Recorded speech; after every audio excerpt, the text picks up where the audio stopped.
Hello, everyone. This is Rigoberto González. I am a poet, writer, critic, and I'm here to participate in the Letras Latinas Oral History Project. I don't remember the exact date that I was down in Notre Dame to do the first part of this incredible project and component of this presentation. But I do remember feeling that it was important, and I was pleased that this was actually happening, that somebody actually conceptualized. So shout out to Francisco Aragon there, Letras Latinas, who knew the importance of documenting our voices and wherever we were in terms of our career paths, wherever we were in terms of our thinking and our relationship to our writing, the people around us, our community. That's all very important. I think some of that changes, some of the things stay the same.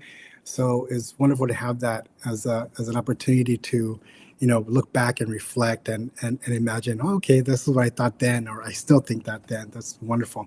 And of course, the importance of being able to see all these other people that I would not have these kind of conversations with, even when we meet. Sometimes some of these things get lost in that shuffle. So, it's great to have that. So as part of this, I'm going to be reading some poems. I'm going to read 3 poems.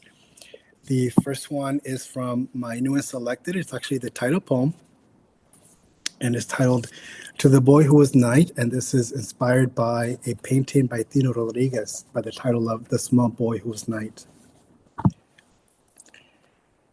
To the Boy Who Was Night. I too used to place a veil over my head. I was either a widow or a bride because they both left something behind at church, like I had on the day of my first communion.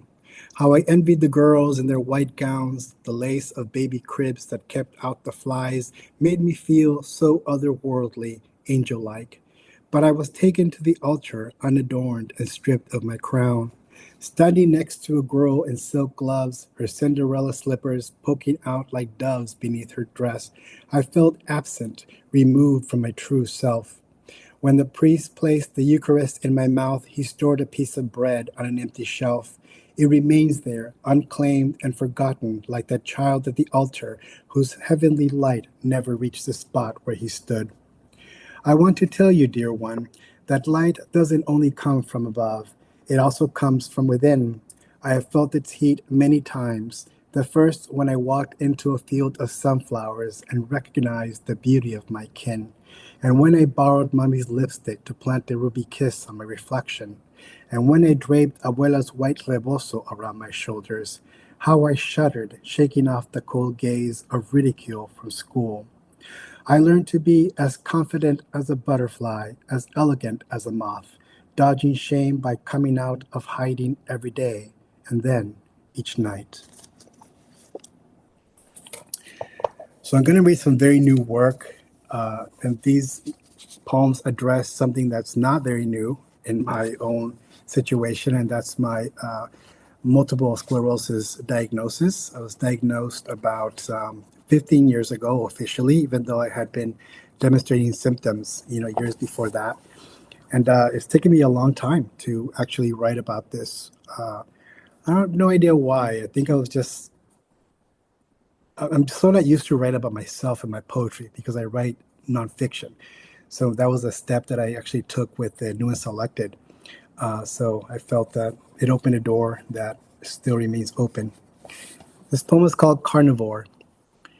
The epigraph. MS is a disease in which the immune system eats away at the exterior covering of nerves. I'm consuming myself, my doctor says, and I get the urge each time I lift a fork. How it rattles with anticipation as I aim to plunge it into the scar tissue of my chest. No worries. The heart is not where the heart should be. Neither am I. I'm supposed to be upright and sturdy as a moose. Better yet, a gazelle. I used to walk so gracefully, so elegantly in that animal me. How my antelope nose soothed my buck's neck before he started away, stomping up my heart like the last flame before silence. I'm lonely. This entire burnt forest has forgotten my name. I bend to lick the ash and remember nothing, not even the twitch of my heart, once pink and alive as a nest of hatchlings. He chewed it off just like I'm gnawing at the dead gazelle of me. At night I detect thumping, heartbeat or hoofbeat I can't say. It creeps further away, memory of a man who once loved me, hungering for the whole of me. Oh, I used to be more edible than this, and so mealy. Second poem, second of the new poems, is Ode to the Elephant Funeral that opens Jodorowsky's Santa Sangre. Jodorowsky is an experimental filmmaker, and Santa Sangre is one of his arresting films.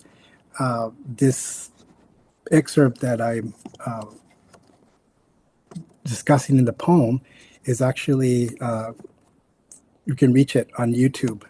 So look up Santa Sangre Jodorowsky, though, just beware, it's a very difficult scene to watch, and that's the scene that opens this poem. Ode to the Elephant Funeral that opens Jodorowsky's Santa Sangre. Scene: clowns, trainers, and acrobats on a slow walk through the Mexican town with the beloved dead performer in a coffin as wide and majestic as an ark. A band leads the way, playing a solemn tune. The clowns look particularly aggrieved, having painted sorrowful expressions on their faces, their eyes squirting tears into the crowd. A boy cries, dressed in red, a pulsing heart among the mourners in black. He's holding on to the memory of a circus beast that once balanced on its hind legs while twirling a red ball on the tip of its trunk. The procession ends at a ravine where the coffin is tossed over for the impoverished townspeople to claim the flesh. I too have been so poor, so ravenous that meat was nourishment no matter the animal, snake, squirrel, pigeon, and even dog, but only dogs without proper names. Believe it or not, I too have eaten elephant meat in a dream. I woke up and could still taste it, a fibrous as beef, sticky as liver, coppery as a penny turning in the mouth. I woke up and remembered the opening of that movie I once deemed so grotesque I couldn't put food on a plate for a week without recalling the horror of hunger. My mischievous uncle, a teen at the time, once fed the chickens chicken bones and cackled at their cannibalism. And I didn't want to tell Abuela why I wouldn't consume the consomme that evening or the tamales the next morning. You are what you eat, the saying goes, but that's not what disgusts me. It's the knowledge of misery and others, of their instinct to devour whatever gets thrown at their feet that kills my appetite.